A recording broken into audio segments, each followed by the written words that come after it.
Hello દોસ્તો, કેમ છો? સ્વાગત છે તમારું મારા યુટ્યુબ ચેનલ પર। આજે હું મોદક બનાવવાની છું। હમણાં ગણપતિના દિવસો ચાલે છે એટલે કીધું આજે પ્રસાદ તરીકે આપણે બેસન અને કોપરાના મોદક બનાવીએ। તો ચાલો મારા કિચનમાં આજે આપણે બેસન કોપરાના મોદક બનાવીએ। મેં એક કટોરી ભરીને ચણાનો ઝીણો લોટ લીધો છે, એટલે બેસન લીધું છે। પહેલાં ચાળી લેવાનું, પછી અંદર કઢાઈમાં પહેલાં આપણે એમને એમ શેકી લઈશું।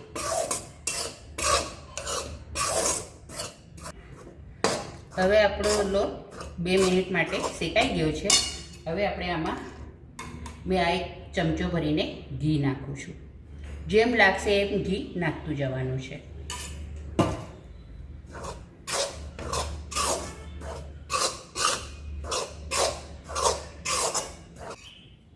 હવે હજી થોડું ઘી આપણે નાખીશું, લગભગ 1 ચમચા જેટલું ઘી નાખ્યું છે મેં। હવે ફરી આપણે 5 મિનિટ માટે શેકી લઈશું।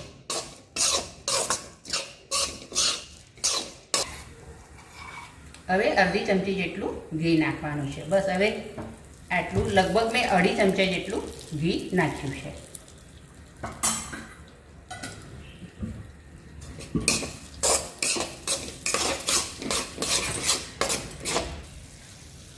હવે મેં કોપરું છીણી લીધું છે, લગભગ 1 નાની વાટકી। એ હવે આમાં આપણે નાખી દઈશું અને 1 સેકન્ડ માટે શેકી લઈશું।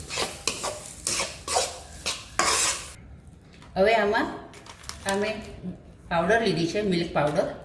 એ હવે 1 પેકેટ આપણે અંદર નાખી દઈશું।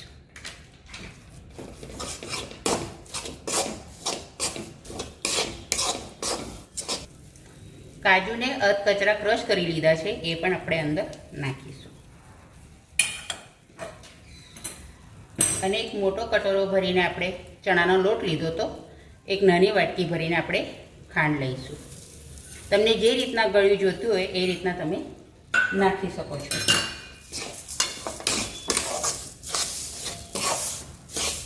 આમાં આખી જ ખાંડ લેવાની, દળેલી ખાંડ નહીં નાખવાની। હવે 1 કપ ભરીને મેં દૂધ લીધું છે, એ આપણે હવે આમાં નાખી દઈશું।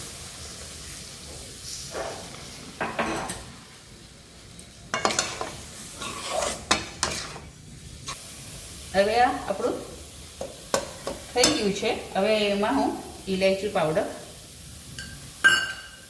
અને જાયફળ છીણીને નાખી દેવાનો। હવે આને મિક્સ કરી લઈશું।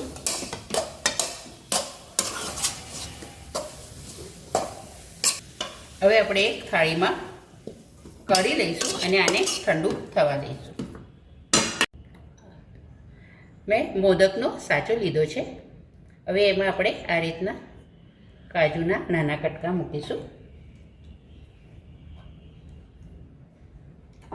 હવે આપણે જે મોદક માટેનું સારણ બનાવીને મૂક્યું છે એ હવે આપણે આમાં ભરીશું।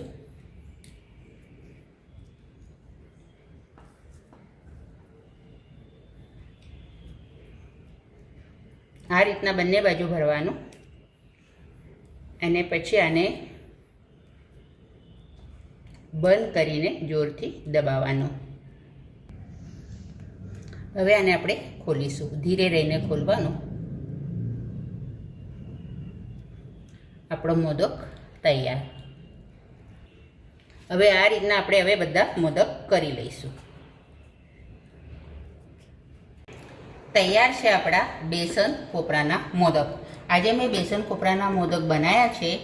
આ વિડીયો તમને ગમ્યો હોય તો લાઈક કરજો, શેર કરજો। ચેનલ પર નવા હો તો સબસ્ક્રાઈબ જરૂરથી કરજો।